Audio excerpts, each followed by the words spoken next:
Assalamualaikum warahmatullahi wabarakatuh. Berjumpa lagi dengan video pembelajaran akuntansi keuangan menengah 2.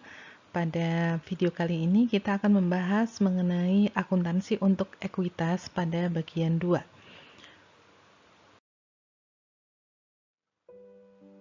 Pada bagian ini kita akan mempelajari bagaimana kebijakan pembayaran dividen dan ilustrasi pembayaran dividen untuk berbagai jenis saham yang dimiliki oleh perusahaan.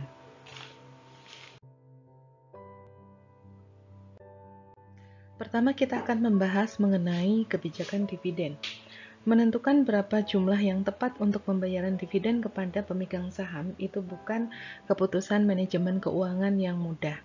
Seringkali perusahaan yang pernah membayarkan dividen itu enggan tidak membayar dividen pada waktu tertentu atau bahkan hanya sekedar untuk menurunkan pembayaran dividennya karena hal itu menjadi signal buruk bagi pelaku pasar.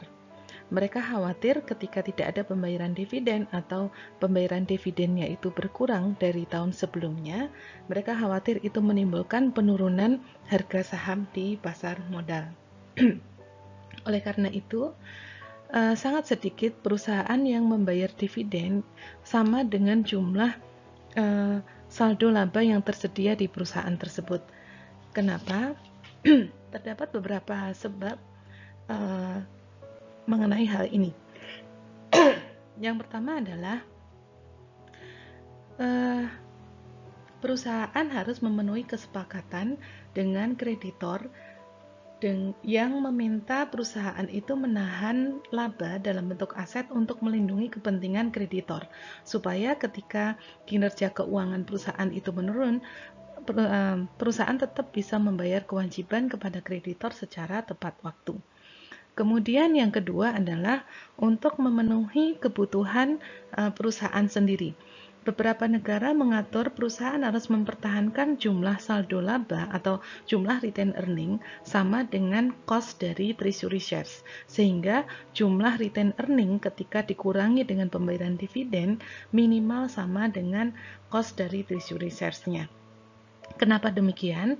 Ketika perusahaan membeli sahamnya sendiri, kemudian melakukan retirement, itu berarti perusahaan sedang mengembalikan modal kepada investor dengan aset yang mereka miliki, misalnya dengan kas. Maka ketika ini terjadi, akibatnya adalah aset yang tersisa untuk kreditor itu menjadi berkurang. Nah, hal ini tidak diinginkan oleh para kreditor. Oleh karena itu di beberapa negara diatur supaya jumlah retained earning ketika dikurangi dengan pembayaran dividen itu tetap minimal sama dengan cost dari treasury shares.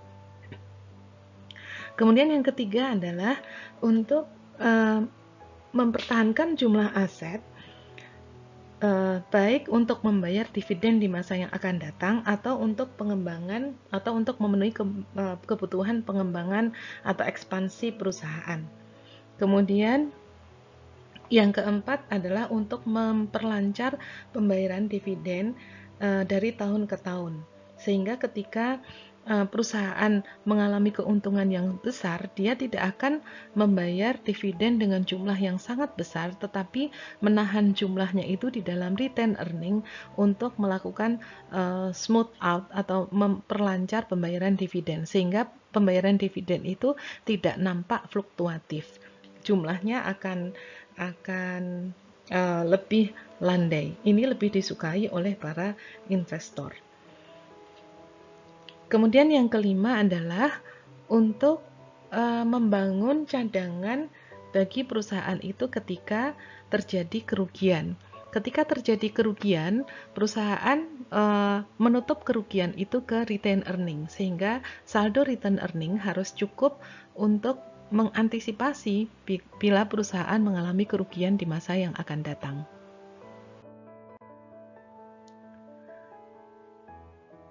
Kita lanjutkan pembahasan mengenai kebijakan dividen ini. Ketika perusahaan memutuskan untuk melakukan pembayaran dividen, maka perusahaan harus betul-betul mempertimbangkan kondisi keuangan perusahaannya. Jadi sebelum mengumumkan dividen, perusahaan itu atau manajemen harus memiliki data yang cukup yang dapat diberikan kepada rapat umum pemegang saham mengenai ketersediaan dana untuk membayar dividennya.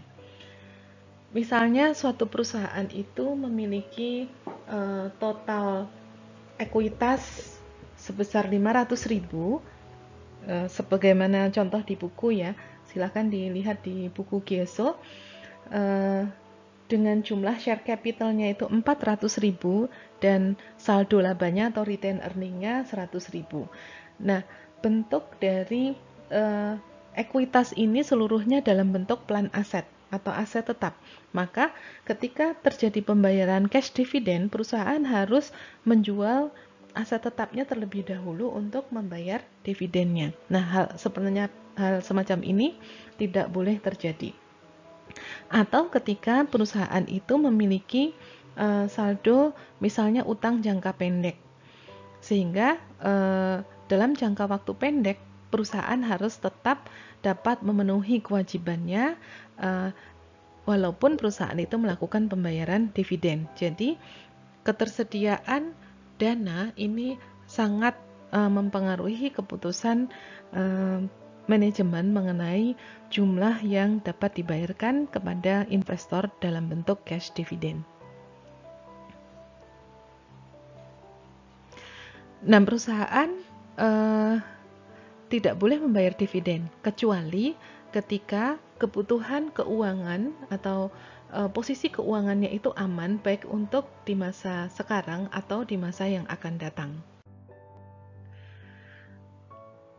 Terdapat beberapa jenis pembayaran dividen. Yang pertama adalah cash dividend, kemudian yang kedua adalah property dividend, yang ketiga adalah liquidating dividend, yang keempat adalah share dividend. Seluruh dividen ini kecuali untuk share dividend itu akan mengurangi total ekuitas perusahaan. Pertama kita akan membahas cash dividend. Cash dividend ini adalah bentuk dividen yang paling disukai oleh investor. Jadi, board of director dari perusahaan itu atau dewan direksinya itu akan melakukan pemungutan suara untuk membayar cash dividend. Kemudian, cash dividend yang nanti diumumkan ketika rapat umum pemegang saham itu akan menjadi kewajiban bagi perusahaan tersebut. Dan ketentuannya adalah untuk treasury shares yang dimiliki oleh perusahaan itu tidak akan dibayarkan dividennya karena treasury shares itu adalah saham perusahaan yang sudah terbit tapi dimiliki oleh perusahaan tersebut. Terdapat 3 tanggal penting dalam hal cash dividend ini. Yang pertama adalah tanggal pengumuman pemberian cash dividend, yaitu pada tanggal ketika terjadi rapat umum pemegang saham.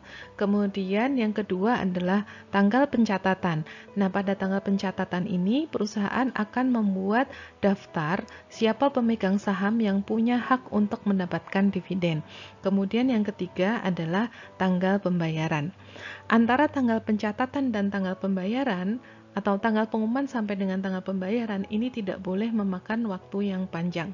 Biasanya dibatasi hanya untuk 3 bulan, sehingga seluruh cash dividend ini akan diakui sebagai kewajiban jangka pendek bagi perusahaan. Contoh misalnya Roadway Freight Corporation pada tanggal 10 Juni mengumumkan adanya cash dividend sebesar 50 sen per lembar pada 1,8 juta saham yang beredar pada tanggal 16 Juli kepada seluruh pemegang saham yang tercatat pada tanggal 24 Juni. Maka pada tanggal pengumuman akan dicatat retain earning pada dividen payable. Setiap cash dividend itu akan mengurangi retain earning atau setiap dividen kecuali untuk share dividend itu akan mengurangi retain earning. Akan mengurangi saldo laba, kemudian dia akan mengakui dividen payable. Kemudian pada tanggal pencatatan tanggal 24 Juni itu tidak perlu mengakui adanya satu jurnal tertentu, karena pada tanggal ini perusahaan itu sedang mengidentifikasi kepada siapa dividen itu harus dibayarkan. Kemudian pada tanggal pembayarannya, tanggal 16 Juli akan dicatat dividen payable pada cash. Jenis dividen yang kedua adalah property dividen. Dividen ini dibayar tapi tidak dengan kas, bisa dengan menggunakan aset lain selain kas, tetapi yang mudah dalam hal dibagi kepada pemegang saham. Misalnya adalah saham yang merupakan investasi perusahaan tersebut. Nah, ketika dilakukan pembayaran properti dividen ini, perusahaan akan mencatat properti yang digunakan sebagai pembayaran dividen tadi pada nilai wajarnya dan mengakui adanya untung atau rugi atas asetnya tersebut. Contoh misalnya, Sen membayar kepada pemegang sahamnya dengan bentuk investasi dalam saham di perusahaan lain yang cost-nya atau nilai bukunya adalah 1.250.000. Pengumuman dividen properti dividen ini terjadi pada tanggal 28 Desember 2018 untuk didistribusikan pada tanggal 30 Januari 2019 kepada pemegang saham yang tercatat pada tanggal 15 Januari 2019. Pada tanggal pengumuman, maka pada tanggal pengumuman diketahui bahwa nilai wajar dari investasi tersebut adalah 2 juta. Tadi cost-nya adalah 1.250.000. Maka dalam hal ini Sen harus mencatat dulu aset yang digunakan untuk pembayaran properti dividen ini pada nilai wajarnya, yaitu dengan melakukan pencatatan equity investment, selisihnya adalah 750.000 pada unrealized holding gain or loss income. Baru kemudian sekarang nilai bukunya itu sudah sama dengan nilai wajar investasi tersebut, yaitu 2 juta. Maka akan digunakan untuk membayar property dividen. Dicatat retained earning pada property dividend payable sebesar 2 juta. Kemudian pada tanggal pembagiannya pada tanggal 30 Januari, Sen akan mencatat property dividend payable pada equity investment. Kemudian jenis dividen yang ketiga adalah liquidating dividend. Ini sebenarnya bukan salah satu bentuk dividen. Jadi seperti pembayaran dividen tapi tidak didasarkan pada earnings, tetapi didasarkan pada jumlah yang dibayarkan oleh shareholder sebelumnya. Jadi sebenarnya ini adalah bentuk pengembalian modal kepada pemegang saham. Contoh misalnya, Chesney Mines mengumumkan adanya dividen kepada pemegang sahamnya sebesar 1.200.000 dalam bentuk kas. Cash dividen yang diumumkan ini dijelaskan kepada pemegang sahamnya bahwa 900.000 itu diambilkan dari income perusahaan, jadi diakui sebagai income-nya si investor, dan sisanya itu merupakan pengembalian modal. Sehingga si Chesney Mines ini akan mencatat retain earning-nya hanya berkurang sebesar 900 karena memang yang 300 sisanya itu adalah pengembalian modal, maka dia akan mencatat yang 300 itu merupakan pengurangan dari share premium ordinary. Kemudian dicatat dividen payable sebesar 1.200.000. Kemudian pada tanggal pembayaran dividennya dicatat dividen payable pada cash sebesar 1.200.000. Kemudian bentuk dividen yang keempat adalah share dividend atau dividen saham.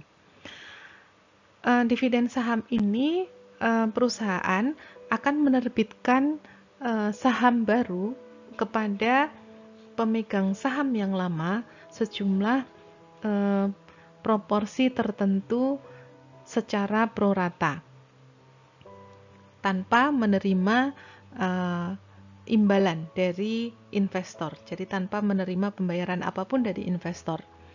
Dicatat sebesar nilai parnya, bukan nilai wajarnya. Kemudian share dividend ini pengaruhnya di laporan keuangan perusahaan itu tidak akan mempengaruhi aset atau liabilitas. Jadi dia hanya memindahkan dari retained earning ke contributed capital.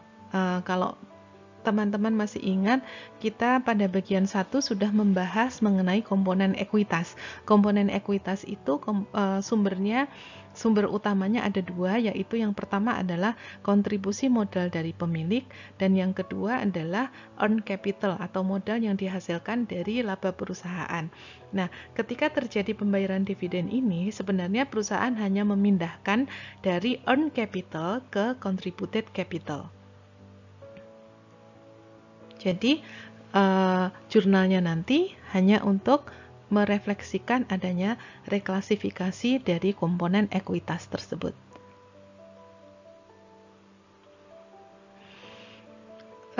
Pencatatan pada saat pengumuman akan dilakukan pencatatan pada akun ordinary share dividend distributable dan dilaporkan sebagai bagian ekuitas sebagai penambahan share capital ordinary.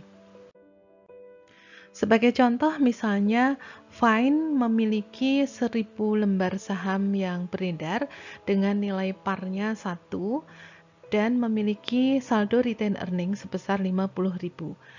Jika misalnya Vine mengumumkan ada pembayaran dividen saham 10%, maka dia akan menerbitkan sebesar 10% tambahan dari jumlah saham yang beredar saat ini.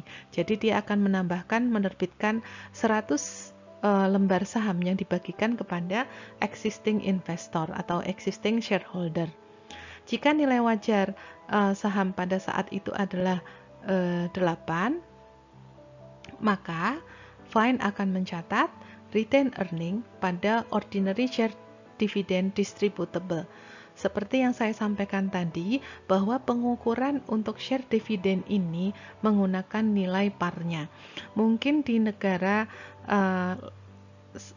lain, ya, bukan di Indonesia, seperti di Amerika itu, boleh menggunakan nilai wajar ketika jumlah pembayaran dividen sahamnya itu dikategorikan sebagai jumlah yang kecil, di bawah 20%.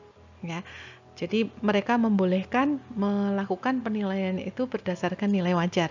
Tetapi di dalam standar kita ditentukan bahwa yang digunakan adalah nilai par, sehingga di sini dicatat sebesar 100.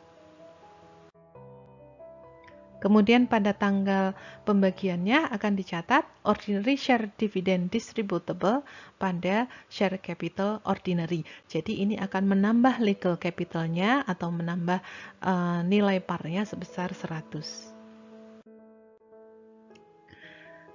Isu selanjutnya adalah mengenai share split. Ketika perusahaan tidak melakukan pembayaran dividen bertahun-tahun sehingga di dalam retained earning-nya itu terakumulasi saldo laba yang sangat banyak, kecenderungannya harga saham di pasar modal itu akan mengalami kenaikan. Ketika terjadi kenaikan yang sangat besar, justru sebenarnya saham perusahaan itu akan sulit diperdagangkan, sehingga perusahaan harus melakukan strategi. Salah satunya adalah dengan melakukan share split. Share split ini tujuannya adalah untuk menurunkan nilai pasar dari sahamnya supaya saham itu mudah diperjualbelikan. Seperti kita ketahui bahwa untuk membeli saham secara langsung di pasar modal itu kita harus membeli dalam satuan tertentu atau disebut populer dengan lot ya. Satu lot itu mungkin ada yang mengatur, tergantung otoritasnya mengatur berapa jumlah lembarnya. Ada yang 100, ada yang 500 dan seterusnya gitu ya. Sehingga ketika market value dari saham itu sangat tinggi, publik atau pelaku pasar itu sulit memperjualbelikan saham tersebut. Nah, ini strateginya, dikurangi nilai market value-nya dengan melakukan share split. Dengan demikian, nilai par dari setiap lembar sahamnya itu juga akan berkurang. Nah, secara otomatis akan mengurangi harga saham dari pasarnya. Karena misalnya tadinya satu saham di split menjadi 2 saham dan seterusnya. Untuk perlakuan akuntansinya, sebenarnya tidak akan ada jurnal yang diperlukan untuk mencatat share split ini. Kenapa? Karena total ekuitas perusahaan tetap akan sama. Hanya saja jumlah saham yang beredar menjadi berubah. Misalnya, sebelum dilakukan split ada 100.000 lembar saham yang beredar. Setelah dilakukan split 2 untuk 1, artinya satu saham menjadi 2 saham, maka saham yang beredar menjadi 200.000 lembar. Nah, share split ini akan menurunkan par value dan secara otomatis akan menurunkan market value dan meningkatkan jumlah saham yang beredar. Share split dan share dividend itu berbeda. Bagaimana perbedaannya? Share split itu menambah jumlah saham yang beredar dan menurunkan nilai par atau stated value dari setiap lembar saham, tetapi tidak mengubah komposisi dari elemen atau komponen dari ekuitas. Jadi retain earning-nya tetap, kemudian jumlah contributed capital-nya atau modal saham dari investor itu juga tetap. Tetapi kalau share dividend, selain jumlah lembar sahamnya meningkat, par value-nya tidak berubah ya. Jadi ada peningkatan jumlah lembar saham seperti misalnya tadi karena dia menerbitkan share dividend 10%, maka jumlah saham yang beredarnya akan bertambah sebesar 10% dari jumlah saham yang beredar sebelumnya. Tetapi tidak menurunkan par value untuk share dividend ini. Nah, ini akan, kalau share dividend itu akan menambah atau meningkatkan total par value dari saham yang.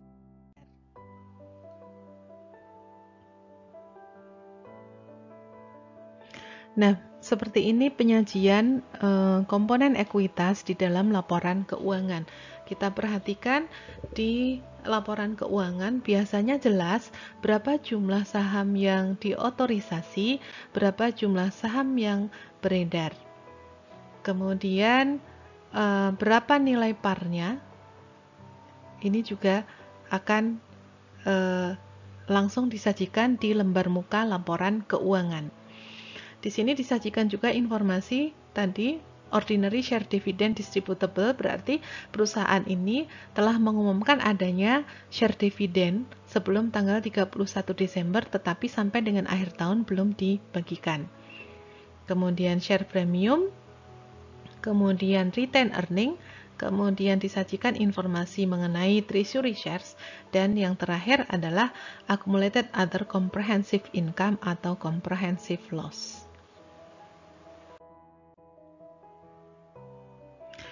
Di dalam penyajian laporan keuangan dalam elemen ekuitas ini, perusahaan juga harus melakukan pengungkapan apakah ada pencadangan atau pembatasan penggunaan retain earning. Seperti yang saya sampaikan sebelumnya tadi, bahwa saldo retain earning itu akan digunakan oleh perusahaan untuk berbagai macam keperluan. Misalnya untuk memenuhi komitmen dengan kreditor untuk melakukan pengembangan perusahaan di masa yang akan datang, itu harus di-disclose atau harus dijelaskan di dalam notes. Ya, misalnya pembatasan itu yang akibatkan dari adanya perjanjian dengan debt holder misalnya. Kemudian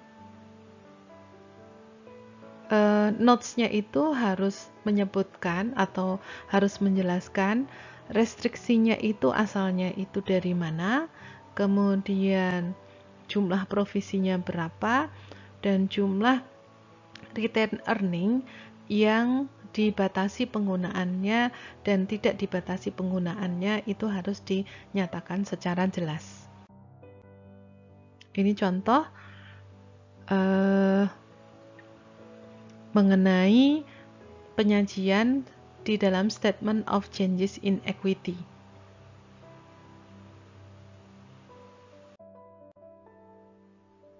Nah, untuk analisis dari ekuitas ini sendiri terdapat beberapa hal. Kita bisa melihat return on ordinary shares equity. Nanti ini pembahasannya mungkin di dalam mata kuliah manajemen keuangan akan lebih diperdalam. Beberapa analisis yang dapat digunakan dengan menggunakan data ekuitas perusahaan. Book value per share misalnya ini adalah jumlah nilai buku dari per lembar saham. Kita lanjutkan pembahasannya ke bagaimana ilustrasi pembayaran dividen. Contoh misalnya, pada tahun 2019, Mason Company itu akan membagikan 50.000 cash dividend dan perusahaan ini memiliki ordinary share yang nilai parnya adalah 400.000 dan preference share 6%, artinya dividennya itu tetap jumlahnya adalah 6% dengan par value-nya adalah 100.000.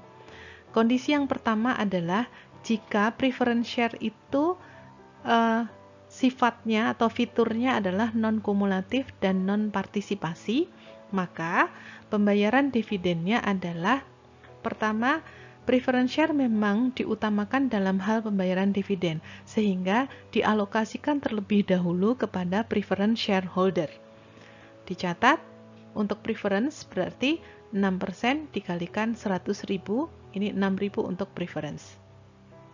Karena preference share ini tidak punya fitur yang lain selain dividen yang tetap ini, maka seluruh sisa dari cash dividend yang diumumkan tadi itu seluruhnya adalah untuk ordinary shareholder. Sehingga dalam hal ini preference akan mendapatkan 6.000 dan ordinary sebesar 44.000. Total yang dibayarkan adalah 50.000. Kemudian dengan kondisi yang sama seperti tadi, tetapi dalam hal ini misalnya preference share ini fiturnya adalah kumulatif tetapi non-partisipasi. Ya, kumulatif tapi non-partisipasi. Dan diberikan informasi bahwa untuk preference share itu tidak ada pembayaran dividen pada 2 tahun terakhir sebelumnya. Sehingga karena memang preference share ini memiliki privilege dalam hal pembayaran dividen dan di sini adalah fiturnya kumulatif, maka kita akan alokasikan dulu kepada preference share sejumlah baik dividen yang tertunggak maupun pembayaran dividen tahun berjalan jika memang jumlah cash dividen yang diumumkan itu cukup. Jadi kita alokasikan dulu untuk yang tertunggak 2 tahun adalah 12.000. Kemudian untuk dividen tahun berjalan adalah 6.000 dan sisanya itu dialokasikan untuk ordinary share. Sisanya adalah 32.000 untuk ordinary shares. Lanjut dengan kondisi yang sama, tetapi preference share-nya itu sifatnya non-kumulatif atau fiturnya non-kumulatif tetapi fully participating. Maka pertama kita alokasikan dulu untuk pembayaran kepada preference shareholder. Besarnya adalah 6.000. Ya, besarnya adalah 6.000. Kemudian baru kita alokasikan kepada ordinary shareholder sejumlah yang sama dulu, yaitu 6% dikalikan dengan tadi nilai par dari ordinary itu adalah 400.000.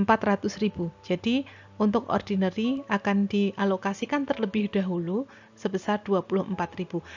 Kenapa kita harus menghitung seperti ini?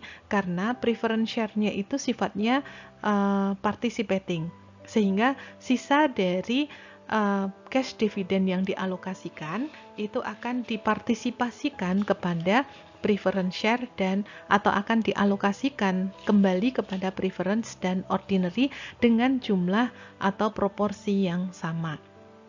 Ya, jadi karena tadi total pembayarannya ada 50.000, maka sisanya adalah 20.000. Nah, 20.000 ini yang dipartisipasikan. Jumlah yang dipartisipasikan adalah 20.000. Baru kemudian kita akan menghitung berapa alokasi untuk preference dan berapa alokasi untuk ordinary. Kita bisa hitung dari proporsi par value-nya. Ya. Jumlah total dari par value kedua jenis saham ini adalah 500.000, maka partisipasi untuk rate partisipasinya 20.000 dibagi 500.000 adalah 4%. Maka untuk preference akan ditambahkan 4.000, yaitu 4% dikalikan 100.000, atau dan untuk ordinary 4% dikalikan 400.000, atau sama saja kita bisa menghitung 100 per 500 dikalikan 20.000 dan 400 per 500 dikalikan 500.000, sehingga nilai yang dipartisipasikan adalah 20.000. Kita tambahkan ke dalam daftar ini 4.000 untuk preference dan 16.000 untuk ordinary shareholder, sehingga untuk preference akan dicatat sebesar 10.000, ordinary dialokasikan sebesar 40.000.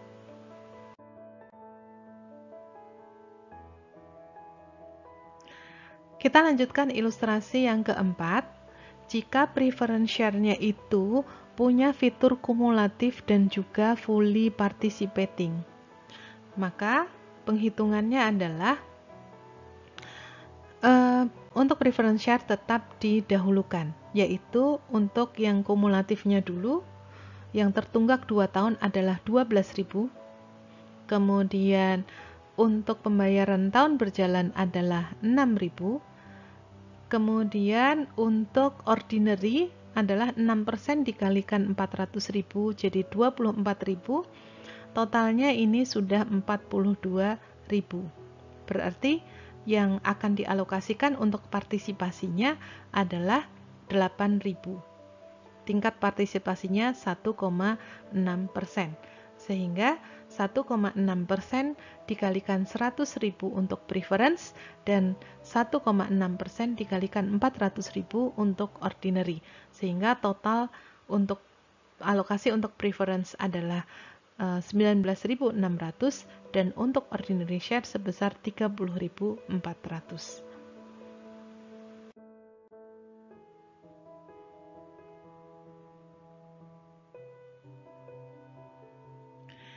Baik, informasi ini mungkin juga diperlukan untuk menambahkan atau memperjelas informasi kepada pengguna laporan keuangan mengenai book value per share yang dihitung dari total net aset perusahaan dibagi dengan berapa jumlah lembar saham yang beredar. Ini maksudnya memberikan informasi berapa sih nilai aset yang dapat dialokasikan kepada pemegang saham jika misalnya pada tanggal itu terjadi likuidasi. Ini informasinya seperti ini. Baik, pembahasan mengenai dividen saya cukupkan sampai di sini. Silahkan ketikkan pertanyaan di komen. Insya Allah setiap pertanyaan yang diajukan di dalam video ini akan saya jawab, walaupun mungkin waktunya agak tertunda gitu ya. Terima kasih atas perhatian teman-teman. Assalamualaikum warahmatullahi wabarakatuh.